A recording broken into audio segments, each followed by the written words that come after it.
Welcome to Entrepreneurs Are Leaders podcast with Harry Sardinas. Interviews with world's most influential entrepreneurs that share tips about how to grow your business exponentially. Charismatic speaking, leadership, branding, marketing strategies designed to help you monetize your knowledge, find true happiness, and manifest your goals and dreams.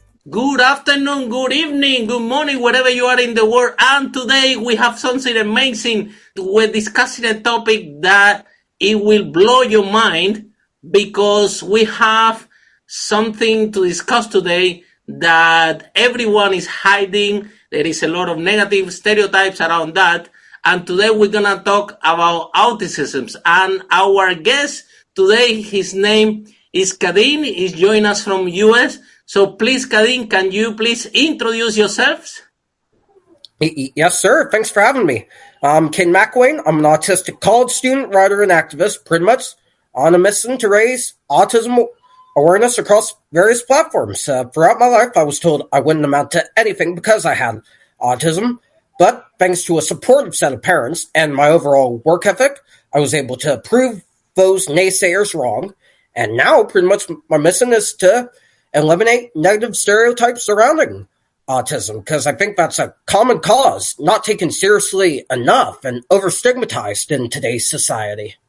Yes, and let's talk about something really, really positive, because a lot of successful entrepreneurs are actually have autism, and some of them have become multi-millionaires.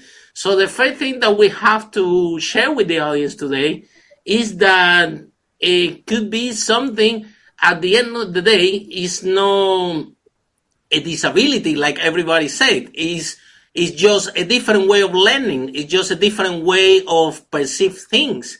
And the strengths are a lot, especially in terms of analytical mind, which is something that is really important for business. So why do you think that is so much negative connotation about the topic, and why do you think that everybody when have someone in the family? Problem number one, it takes a long time sometimes to realize, right, that our friends or somebody in the school have autism, and then the first reaction, the first thing is that because they have a different way of learning, they have bullying at the school, and they have different issues, right? So what do you think that is the most effective way for the education system and the society in general, where we are living in the diverse society, where we need to accept, we have to have inclusion in terms of color of the race, in terms of different ways of people learning and sub-content. So why do you think that we can put in place, and what do you think that the government should do in terms of put some tools in place to assess this when the students have this issue? What is your view on that? I would say mainly it's society's responsibility to be kind to people, no matter their race, no matter their disability, no matter their sexuality, immigration status, or whatever, because you never know what they're going through. For the schools, I would say, don't cut off IEP services without parental consent, don't encourage bullying, and at least tell the students if such and such student is on the spectrum or neurodivergent or has ADHD or Down syndrome, because at least then they're educated on the topic somewhat, and they know, hey, this kid might be a bit different, but he can still be cool. He may have a different way of thinking, but he can still be awesome. We should still try to be friends with him. And mainly, what I'm hoping for eventually is a mandatory special education training program for all students, faculty, and parents, quite frankly, for that matter, too, before the students are even allowed to enroll in the school or be hired on the school workforce. Parents especially, because it's my belief that everything starts at the home. If the parents are negative and they choose to worship people like Alex Jones or Andrew Tate, or for the purpose of relevancy, P. Diddy and his women-beating butt, then most likely than not, the student's going to go out and take their anger out on society, take their anger out on those kids, and it's sad to see. And in the sense of the government, what I'm hoping for is more legislation passed, and to see the topic talked about more in the White House and in Congress and in the Senate. One big thing I want is a mandatory law where if you commit a crime against someone with autism or Down syndrome or ADHD or any type of disability, they automatically get 25 to life. Because in some cases, the person with the disability, they don't know better. They don't know what's going on. They don't understand what's being done to them is wrong. I was in that position once until I was 7 years old. I'm 19 now, about to be 20. I consider myself lucky to have the resources I've had and a supportive set of parents, because some kids with autism don't have any of that, and they end up having to be taken care of for the rest of their lives. So first, in your view, the first step would be do the have the support at home, right? And this is very a very sensible topic, right? Because parents, as a stereotype, right? Everybody wants to be perfect in this society. Everybody wants to be skinny. Everybody wants to be beautiful. Everybody wants to have hair. Look at me, I'm bald. You see, and when the parents face that the kids have a different way of learning or are facing autism, right? They have two ways of looking. So can we look at constructively and support and find the qualified help, or we can or the parents will start to force an outcome which is actually will never happen because the kid is just different. That doesn't mean, right, that is less capable than anybody else. In fact, even Steve Jobs, he said that always that you don't need to be better than anybody else. You have to be different. The only thing that you have to be is different, right? And the differentiation, maybe rather than be a weakness, could become the biggest strength. And in our experience in entrepreneurship or anything that they decide to do, the history have demonstrated that they can achieve amazing results like anybody else. So the step number one should be, Kadeen, put a training program for parents, right? Right. And training program for parents, so parents understand how they can support the kids in this journey and how they can empower them to like we always call it, to turn the disability and inability and to get the negative impact in something really, really positive. So as it's not common knowledge, obviously more training is required, right? Yeah, exactly, sir. Do you know any source at the moment that parents can have training, or are you thinking with your parents to create a course or an online material that support the people out there? Because let's face it, if the government don't do it, somebody have to do it. It's us, the leadership comes from within, right? Right. And if they don't solve it, we have to solve it ourselves. So do you know any resources that parents can actually go, any website, any videos that you like, that you have seen out there, anything that you recommend to parents so they can start the journey and to learn more how to empower the kids? I'll start with the one I don't recommend.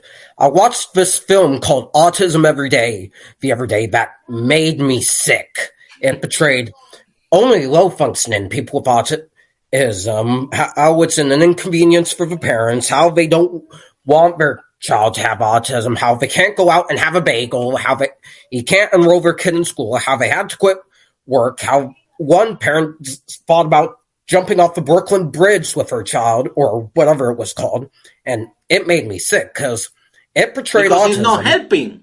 This is not helping anybody. It's focusing the negativity, right? Right.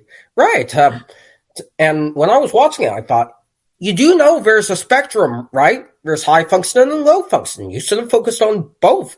To be fair, that film was made in 2006. Times were different. back then, quite frankly. So, of course, there's going to be those stereotypes, but it wasn't okay then. It's not okay now. But in the sense of sources, I would recommend to parents and those with autism who want to learn more on their journey of self-discovery, I would go to Autism Society of America. They have really great information there, and they're one of my favorite organizations, and where my advocacy work started for autism awareness. I started a GoFundMe for that organization as a class project in my freshman year of college in 2022. We raised over $1,000 for them. They're a great organization, and I would talk with your child's special education teacher. Get the facts of what resources are available, what resources can help, how to manage college, how to manage a successful life for the autistic child. And focus in the positive, right? Because Exactly. let's face it, when you create content with the negative, and we all as a society, we love negative. We love when things are going bad, and people, the more that they consume this content, I think the more they focus in the negativity of the issue. And we, time, like you say, times are different now. So we have to focus positive. We need to create positive content that actually empower, and we create positive outcome. Because guess what? If we keep saying that autism is bad, that that the kids they are no normal X, Y, and Z, guess what? This is what we're putting out there in society. So this is what we're gonna get. However, what if we change the conversation? What if we all work together, especially from the step number one that you said, the parents, and which is the pillars at home, and we change the whole narrative, and let's look in more in the positive stuff, and then look more in the good things that can be achieved, and how they can integrate in the society in the same way that a Chinese kid go to school, or a black person, or like you said, anyone that have another differentiation like Down and so on. Cerebral palsy, for example, I train one of my speakers, and he has cerebral palsy, and today he's a great international speaker. And cerebral palsy, it doesn't help. It is one of the biggest issues, is impediment to speak and to coordinate the ideas. And he worked on that a lot, and actually is a great speaker, right? So Right. let's work more in the positive. So then, Kadeen, what would be the step number 2 that you think that society should be taking in consideration? Step number 1 is from home, from the parent, get the right education, get the positive education. But what is the second step? What is the second step that we all should take in order to embrace and to empower everyone with autism out there? I would say the second step would be just be kind to people. Simple as that.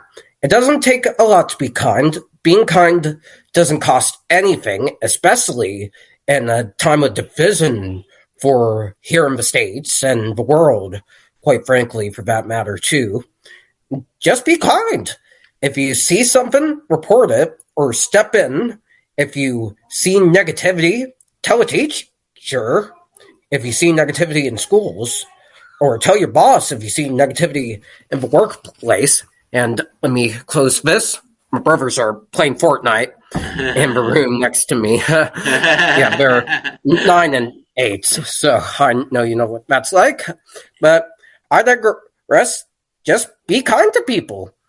And if people aren't being kind to you, then don't give them the time of day. Because they're part of the problem. For people who are negative, what we need is more people to be part of a solution. Exactly.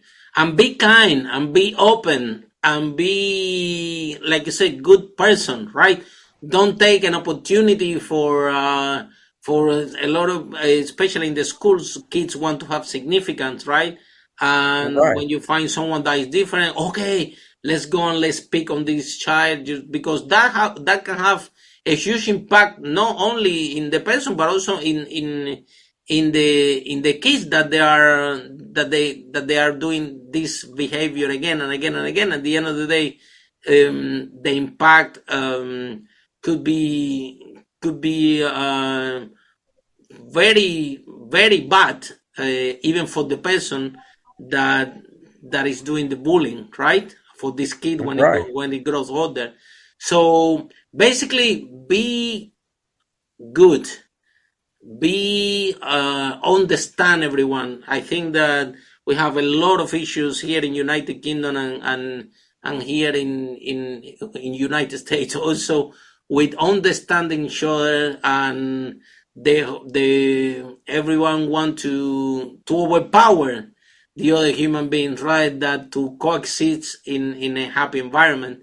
So being a good person, but I think that this society, we at least, there are people like you. Today we have podcasts, we have social media, we have our voice out there. I think in 2006, the only way of communication was movies. And like you said, if the director decide that they're doing a negative path is the right thing to do, then it was no other opinion there to go against that. Well, today, even you're doing a contribution even from your own home to raise awareness and to think and to make aware everyone that things can be different and we all can live in a better world.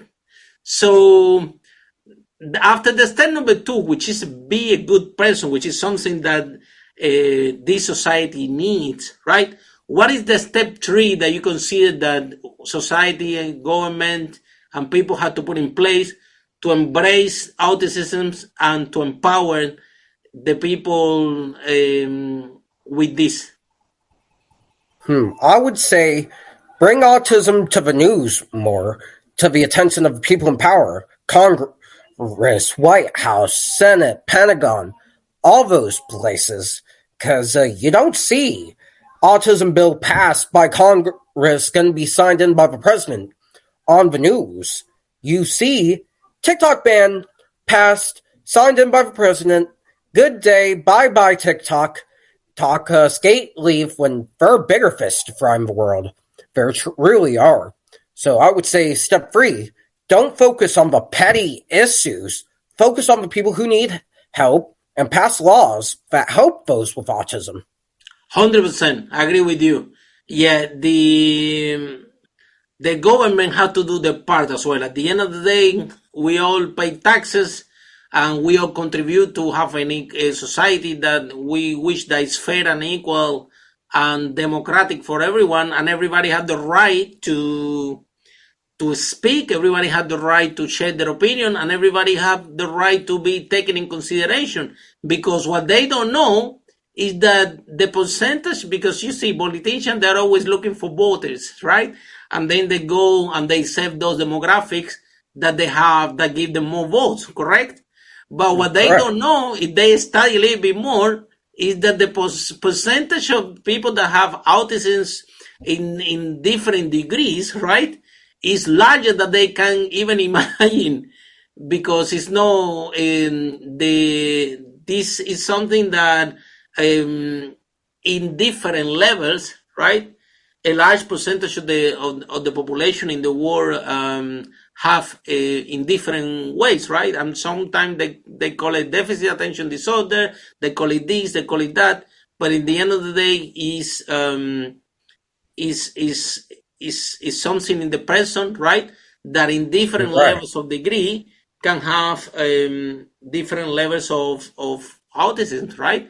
And so the politicians, they don't know what they're missing out. if they talk about the subject, if they embrace it and they work as a support, they might find a very good way to get even more votes, because a lot of people resonate with that. Some of them, like you said, they keep it secretly and they live their life and they go to work and they're trying to fit in but it's a large sector of the population that actually has some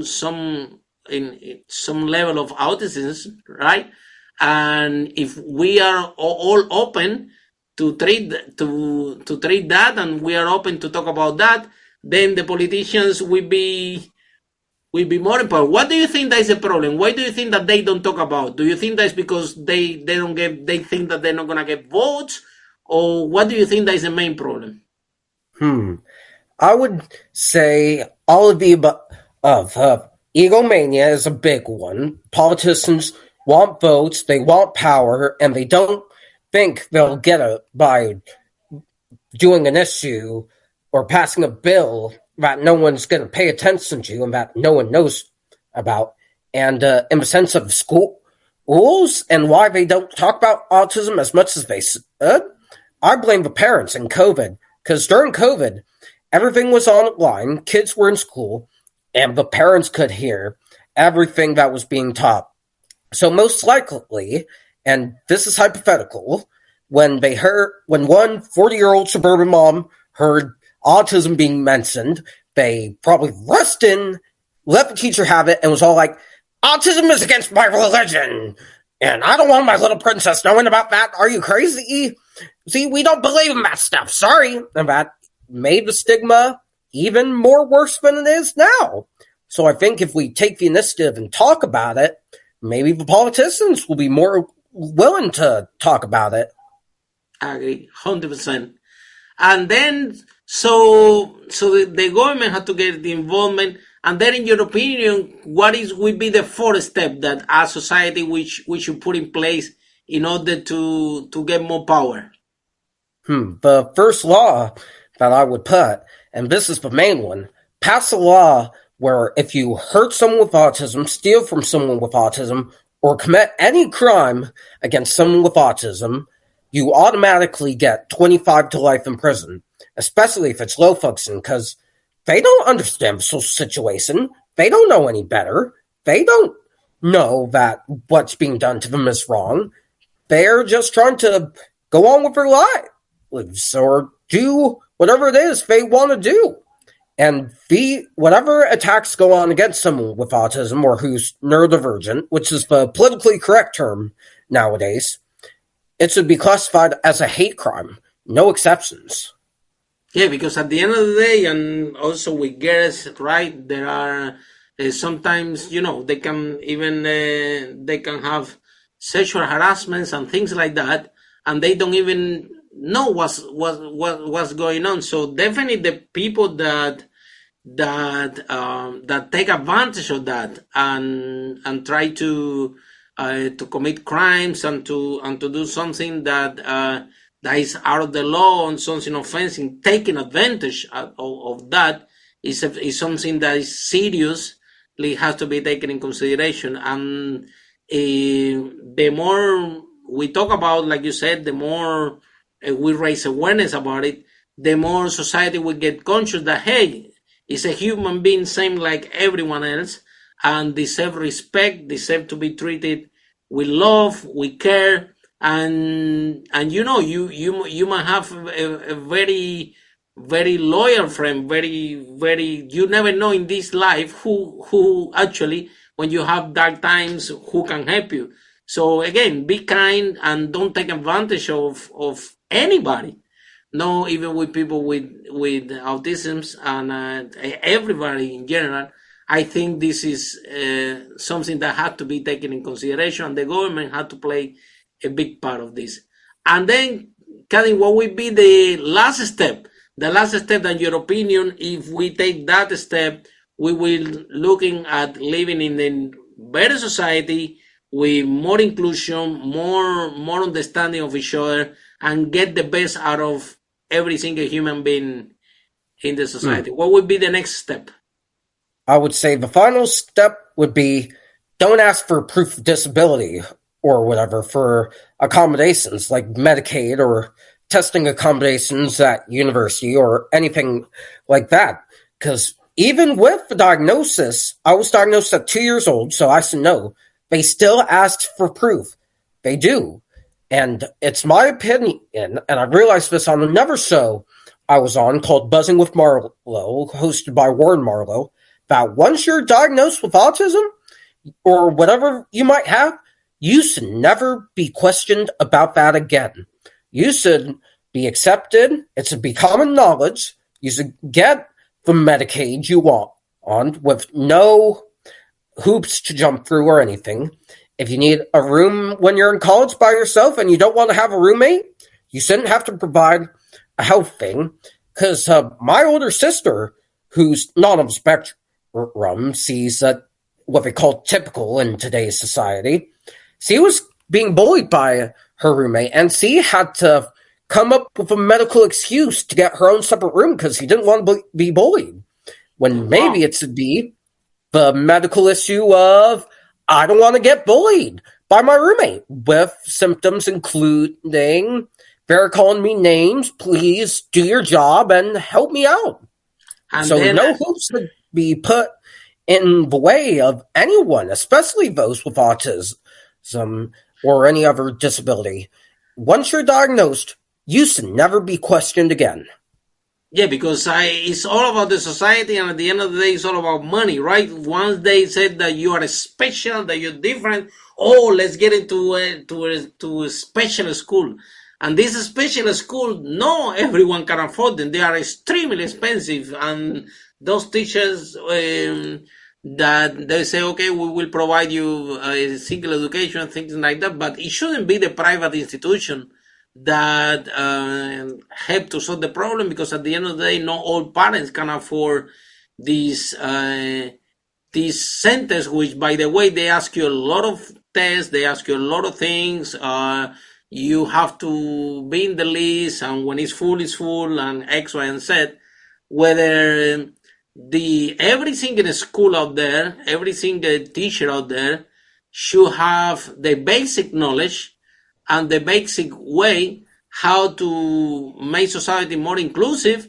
And like you said, if in the university or in the college, you have to have maybe 4 or 5 rooms for the people that have autism, or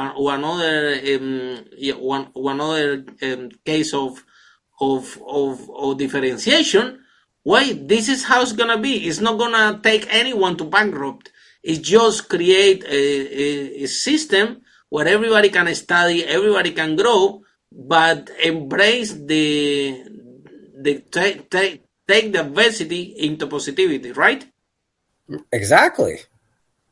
So I'm very happy that we have this conversation.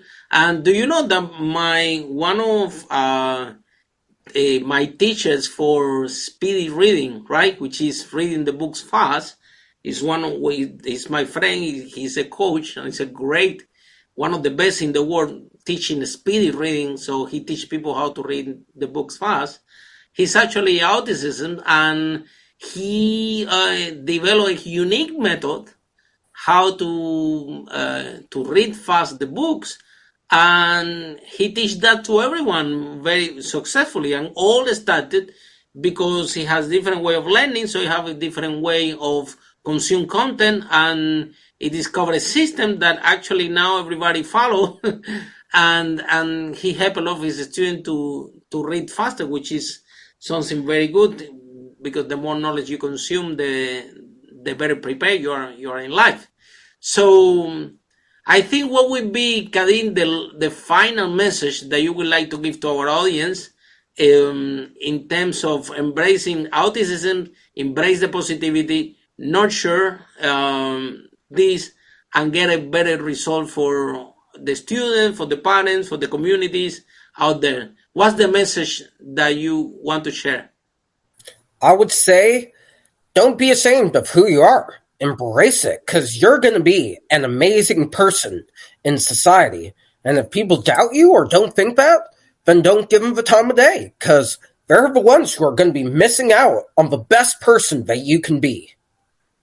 Thank you so much. Thank you so much for your time. Thank you so much for attending the podcast.